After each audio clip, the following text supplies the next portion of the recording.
দাও আমায় আবার ওমর দারাজ দিল। কার কাছে বলবো? আল্লাহ আমাদের ভিতরে তুমি ওমরের মতো নেতা তৈরি করে দাও। কি বলেন ঠিক কিনা? আল্লাহ আমাদের মধ্যে তুমি আবু বকরের মতো নেতা তৈরি করে দাও। সারা জীবন স্লোগান দিলাম কিন্তু নেতায় নামাজ পড়ে না, আছে না নাই? এই জন্য দোয়া করতে হবে আল্লাহর কাছে, আয় আল্লাহ ভালো শাসক ভালো লোক আমাদের সমাজে ফিট করে দেন। রাজি আছেননি? ইনশাআল্লাহ। দাও খোদা দাও আমায় আবার ওমর দারাজ দিল। দাও খোদা দাও আমায় আবার ওমর দারাজ দিল। দাও আলীর মতো বীর সেনানী, আলীর মতো বীর সেনানী জাগাতে নিখিল। দাও খোদা দাও আমায় আবার ওমর দারাজ দিল। দাও খোদা দাও আমায় আবার ওমর দারাজ দিল। বলুন সুবহানাল্লাহ। আপনাদের কষ্ট হইতেছে? খারাপ লাগতেছে? চলবে তো? কতক্ষণ? হ্যাঁ, আল্লাহু আকবার। আল্লাহ কবুল করুন। বলে না, গতকালকে পরশুদিন ভোলাতে 8 দিন ব্যাপী তাফসীর মাহফিলের আমি ছিলাম 2 দিন। আমি বললাম কতক্ষণ? হুজুর ফজর পর্যন্ত। আমি বললাম আপনি থাকবেন তো? হুজুর আপনি থাকবেন না জানি, কিন্তু বললাম আর কি ফজর। পাবলিক কত কায়দা জানে, ওনারাও জানে যে আমি ফজর পর্যন্ত থাকবো না। যদি ফজর পর্যন্ত থাকি তাহলে আগামীকালকের মাহফিলের অবস্থা কি হবে? কথা বুঝেন নাই? এ তো লম্বা সফর করে আপনাদের এখানে আসলাম। বিদায় আমাকে একটু পরিবেশ তৈরি করে দিতে হবে, আপনাদের কথা বলার পরিবেশ তৈরি করতে হবে। আশেপাশ থেকে কোথা থেকে যেন কোনো সাউন্ড না আসে, একেবারে পিন অফ সাইলেন্স, কোনো আওয়াজ যেন না আসে। সুন্দর করে বসুন, নীরবতা অবলম্বন করুন। আমি ধারাবাহিকভাবে বলতে থাকবো, আমি টুকটুক করে বলবো, আপনারাও টুকটুক করে শুনবেন ইনশাআল্লাহ। নাকি বাড়ি চলে যাবেন? হ্যাঁ, বাড়ি যাওয়ার কায়দা নাই, আপনাদেরকে কিন্তু রশি দিয়া বাঁধছি। বাড়ি যাওয়ার কায়দা আছে, আবার মনোজাতের পরে আছে বলে তবারক। হ্যাঁ, কিভাবে পাবলিক আটকান লাগে এটা এই কমিটি বুঝছে। বিদায় যাওয়ার কোনো সুযোগ। তবারক খাবেন, তবারক খাইলে হক জিনিস হালাল জিনিস খাইলে আপনার ভিতরে নূর পয়দা হবে। আর পরের বাড়ির আম, পরের বাড়ির জাম, পরের গাছের তাল এটা খাইলে দেহের মধ্যে যে রক্ত তৈরি হবে, ওই রক্ত যতদিন পর্যন্ত আপনার দেহের মধ্যে থাকবে আল্লাহ রাব্বুল আলামিন আপনার কোনো ইবাদত কবুল করবেন না। বিদায় হালাল জিনিস খাবেন, আল্লাহ রাব্বুল আলামিন আপনাদেরকে মাফ করে দিবে। বলেন আমিন।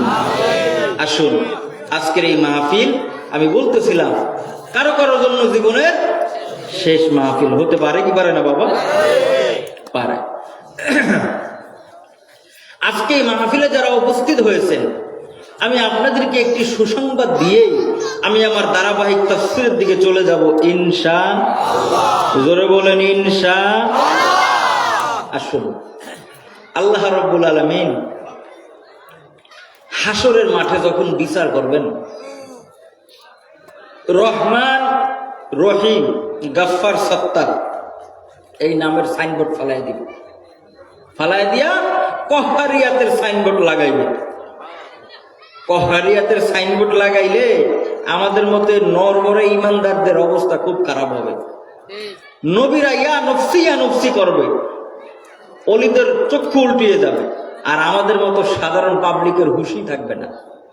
সেই দিন আল্লাহ রাব্বুল আলামিন আপনাদেরকে ডেকে বলবে, ও বেহেশতিরা, যারা বেহেশতে প্রবেশ করেছো তোমাদের জন্য একটা সুসংবাদ আছে। বলুন সুবহানাল্লাহ।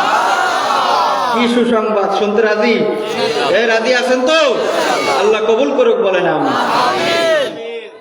সুসংবাদ কি? আল্লাহ রাব্বুল আলামিন উপর থেকে আওয়াজ দিবে, গায়বী আওয়াজ, ও বেহেশতিরা, তোমরা তাকায় দেখো তোমাদের দুই হাতের মধ্যে আমি আল্লাহ কি সুন্দর দুইটা পাখা লাগাইয়া দিছি। ও বেহেশতিরা রে, তোমরা অমুক নাম্বার বিল্ডিং এর মধ্যে অমুক নাম্বার কেবিনের মধ্যে সব বেহেশতিরা তোমরা হাজির হও, তোমাদের সাথে আজকে আমার বিশেষ একটা পরামর্শ রয়েছে। বলুন সুবহানাল্লাহ। সেদিন সব বেহেশতির একটা বিল্ডিং এর মধ্যে ঢুকবে। তাফসীরের কিতাবের মধ্যে এসেছে ওই বিল্ডিং এর দেওয়াল হবে, ওই বিল্ডিং এর ওয়াল হবে সাদা দবদবে মরমরে পাথর দ্বারা বানানো। বলুন সুবহানাল্লাহ। সব বেহেশতিরা চলে আসবেন। আল্লাহ রাব্বুল আলামিন বলবেন, ও বেহেশতিরা রে, তোমাদেরকে নিয়ে এখানে একটা মাহফিলের আয়োজন করা হবে। জোরে কোন সুবহানাল্লাহ। খোদা খুদ মীর মাহফিল বুদ मोहम्मद शामिया महफिल के जुमला अंबिया रुसा दरा महफिल के चो बसमील। बोलो सुबहान। আজকে আমাদের মাহফিলের সভাপতি আলহাজ মোহাম্মদ বেল্লাল তালুকদার, আর ওই দিন ওই মাহফিলের সভাপতি হবেন স্বয়ং খোদা আহকামুল হাকিমিন। আজকের এই মাহফিলের প্রধান অতিথি হলো আব্বাসী সাহেব। ওই দিন ওই মাহফিলের প্রধান অতিথি হবেন আপনার নবী, আমার নবী, শেষ নবী, আখিরি নবী হযরত মুহাম্মদ রাসূলুল্লাহ সাল্লাল্লাহু আলাইহি ওয়াসাল্লাম। খোদা খুদ মীর মাহফিল বুদ, আল্লাহ হবে সভাপতি। মুহাম্মদ শামিয়া মাহফিল, মুহাম্মদ রাসূলুল্লাহ সাল্লাল্লাহু আলাইহি ওয়াসাল্লাম মাহফিলের প্রধান অতিথি এবং লাইট। বলুন সুবহানাল্লাহ। আমার ভাইরা, আমার বাবাজিরা, আজকে দেখেন এখানে মাহফিলকে আলোকিত করার জন্য কতগুলো লাইটের ব্যবস্থা করা হয়েছে। হাসরেতে আল্লাহ রাব্বুল আলামিন বেহেশতের মধ্যে হিসাব নিকাশের পরে যেই মাহফিলের আয়োজন করবে ওখানে কোনো লাইটের ব্যবস্থা থাকবে না। প্রধান অতিথিকে স্টেজের মধ্যে বসাইয়া আল্লাহ লাইট হিসাবে ব্যবহার করবে। আজকের মাহফিলের বিশেষ অতিথি হলেন হযরত মাওলানা কামাল উদ্দিন সোনাপুরী। ওই দিন ওই মাহফিলের বিশেষ অতিথি হবেন সুললিত কণ্ঠের অধিকারী হযরত দাউদ আলাইহিস সালাম। এবার হিসাব করেন মাহফিলটা কেমন হবে। আল্লাহ যদি হয় সভাপতি, মুহাম্মদ রাসূলুল্লাহ সাল্লাল্লাহু আলাইহি ওয়াসাল্লাম যদি হয় প্রধান অতিথি, আর বিশেষ অতিথি হয় যদি দাউদ আলাইহিস সালাম। দাউদ আলাইহিস সালামের সুরের ব্যাপারে তাফসীরের কিতাবে এসেছে, তাফসীরে মাজিদি, তাফসীরে রুহুল মাআনি, তাফসীরে জালালাইনের টিকার মধ্যে এসেছে হযরত দাউদ আলাইহিস সালাম যদি মিডল ইস্টে পাহাড়ের উপরে বৈশা যদি জবর কিতাব টান দিত, 1.5 মাইল উপর দিয়ে পাখির ঝাঁক উড়ে যায়।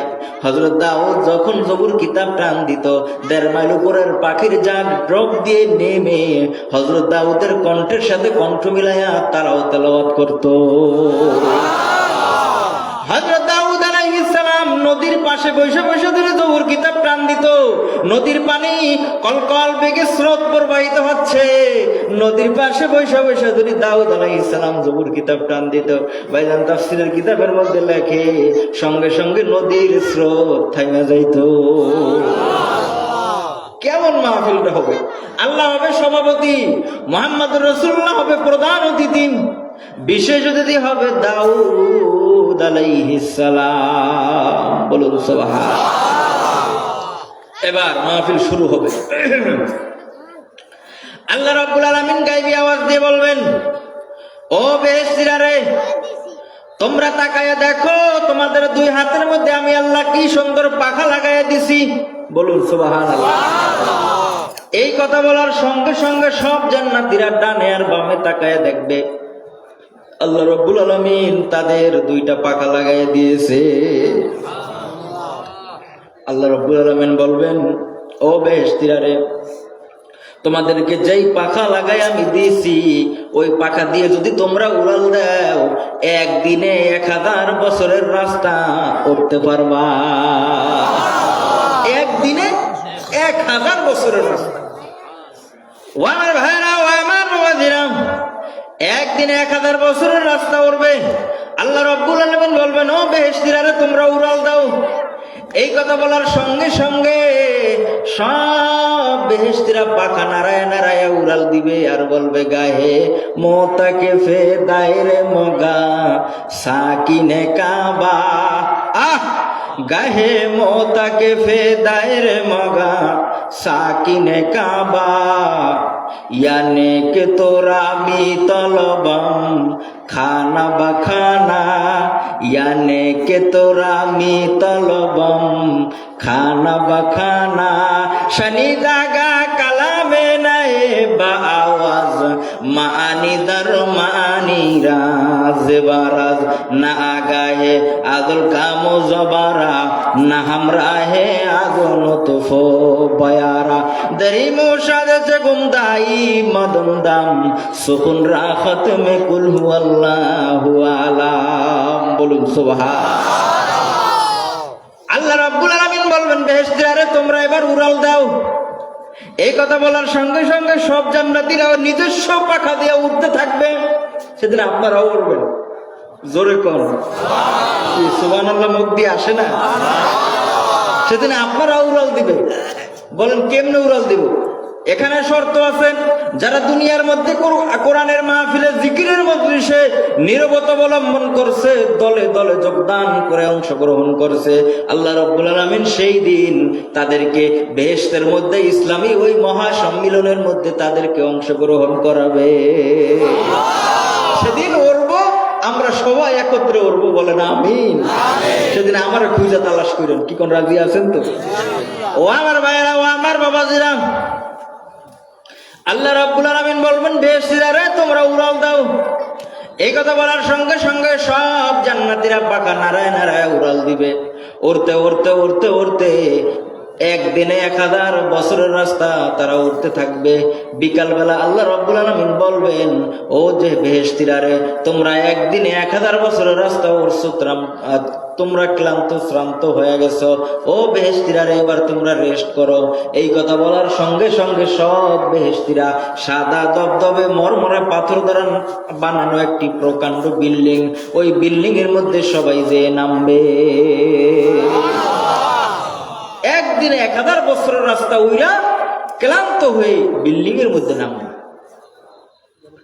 আল্লাহ রাব্বুল আলামিন বলবেন বেহেশতীরা এই বিল্ডিং এর মধ্যে তোমরা অবস্থান